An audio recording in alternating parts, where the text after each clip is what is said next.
Friends, welcome to my channel. இன்னைக்கு ரொம்பவே சிம்பிளான மெத்தடில் எறா தொக்கு பண்ணுறது எப்படின்ட்டு பார்க்கலாம். வாங்க வீடியோக்குள்ளே போகலாம். 4 ஸ்பூன் அளவுக்கு எண்ணெய் சேர்த்துக்கலாம். ஆயில் ஹீட் ஆனதும் ஒரு பட்டை, கொஞ்சமாக ஏலக்காய், கொஞ்சம் கிராம்பு, கொஞ்சோண்டு சோம்பு சேர்த்துக்கலாம். இப்போ நல்லா பொடிசாக கட் பண்ணி வச்சுருக்க ஒரு 3 வெங்காயத்தை இதில் சேர்த்துக்கலாம். இது நல்லா கலந்து விட்டுக்கலாம். இப்போ கட் பண்ணி வச்சுருக்க பச்சை மிளகாய் சேர்த்துக்கலாம். இது நல்லா ஃப்ரை பண்ணி விட்டுக்கலாம்.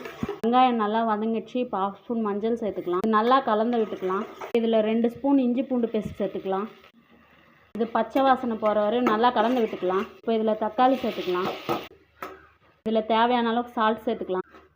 தக்காளி நல்லா வதங்கிடுச்சு. இப்போ க்ளீன் பண்ணி வச்சுருக்க இறால் சேர்த்துக்கலாம். நல்லா கலந்து விட்டுக்கலாம். இதில் தேவையான அளவு குழம்பு மிளகா பொடி சேர்த்துக்கலாம். ஸ்பூன் கரம் மசாலா சேர்த்துக்கலாம்.